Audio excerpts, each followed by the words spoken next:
Baik, Assalamualaikum warahmatullahi wabarakatuh. Selamat malam, Mas Mbak Panitia dari Mentoring Keagamaan Islam. Di sini kami dari kelompok 2 kelas Aljabar 1 akan presentasikan terkait penugasan kelompok kami mengenai study case, yakni integrasi nilai-nilai tauhid dalam kehidupan mahasiswa baru di lingkungan kampus. Sebelumnya kami dari kelompok 2 akan memperkenalkan diri terlebih dahulu. Di sini anggota kelompok kami ada Alifa Fitriarni Azizah, kemudian Muhammad Faizul Hikmi, Nabila Syifa, Rani Obedian Zahro, Anggit Bibatsu, Muhammad Naif Faza, Naila Fida Zumrotu Saada, dan juga Syafika Volita Latifah Nur Rahim. Kemudian untuk selanjutnya terkait study case eh, study case duanya akan saya serahkan kepada rekan saya. Dipersilakan.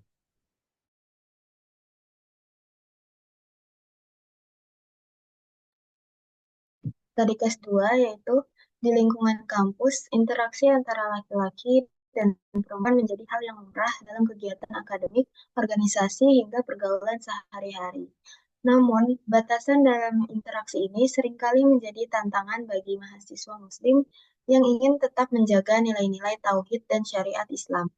Sebagian mahasiswa berpendapat bahwa batasan syariat dalam pergaulan tidak boleh dikompromikan karena Islam telah menetapkan adab-adab khusus dalam interaksi antara laki-laki dan perempuan untuk menjaga kesucian dan menghindari fitnah. Namun, ada juga yang berpendapat bahwa terlalu kaku dalam membatasi interaksi justru dapat menghambat proses belajar, membangun relasi akademik, dan bahkan menyebabkan mahasiswa Muslim terasing dari lingkungan sosial kampus. Apakah dari studi case tersebut, apakah mahasiswa Muslim perlu menjaga batasan interaksi ketat dengan lawan jenis demi menegakkan tauhid dan menghindari fitnah, meskipun itu beresiko untuk mereka kurang terlibat dalam aktivitas kampus? Ataukah mereka sebaiknya tetap membaur dan beradaptasi dengan budaya kampus modern tanpa harus merasa kehilangan identitas keislaman mereka?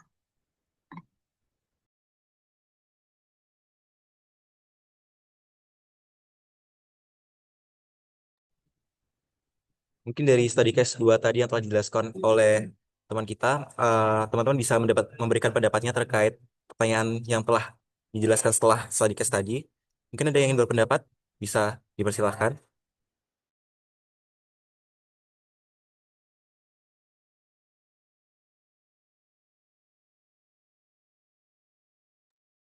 Oke, baik.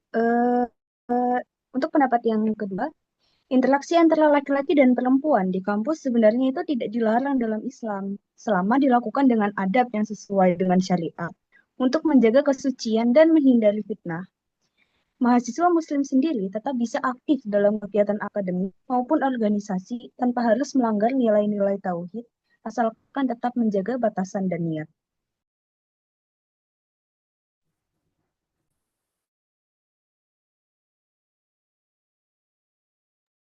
Kemudian pendapat nomor tiga, kita ke kampus itu kan tujuannya untuk menuntut ilmu, sehingga tidak menutup kemungkinan kalau terdapat kegiatan baik akademik maupun non-akademik seperti organisasi ataupun kepanitiaan yang mengharuskan adanya interaksi antara laki-laki dan perempuan. Menurut kami, itu hal yang wajar selama interaksi itu tidak berlebihan dan masing-masing mahasiswa muslim menjaga batasan diri. Mungkin ditambah dengan pendapat lain yaitu kita sebagai seorang muslim kita memang perlu menjaga batasan interaksi bukan seperti komunikasi namun sentuhan fisik dalam Islam sendiri. Interaksi antara laki-laki dan perempuan itu tidak dilarang secara mutlak tetapi dibatasi oleh adab-adab tertentu.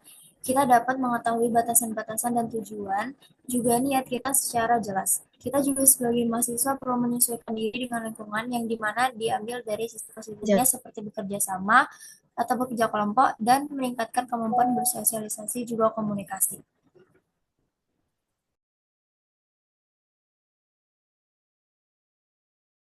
Oke, tadi udah dijelasin mengenai pendapat-pendapat dari teman-teman semua. Mungkin salah satu ada yang bisa memberikan kesimpulan terkait hasil diskusi tadi ataupun pendapat-pendapat yang telah diutarakan tadi. Mungkin salah satu bisa perwakilan untuk membacakan kesimpulannya.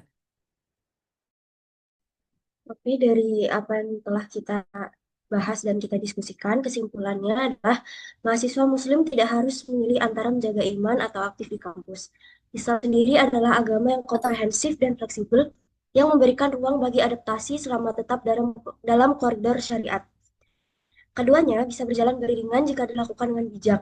Yang penting adalah niat, batasan, dan adab yang senantiasa dijaga dalam setiap interaksi. Adaptasi bisa dilakukan secara selektif dengan cara mengambil nilai-nilai positif seperti kerjasama, keterbukaan, dan tanggung jawab tanpa harus kehilangan jati diri sebagai seorang muslim.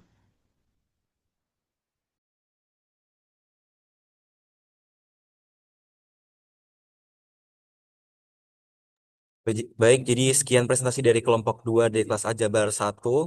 Untuk kurang lebihnya mohon maaf, kami pamit undur diri. Wassalamualaikum warahmatullahi wabarakatuh. Terima kasih untuk para panitia Mente Asrama.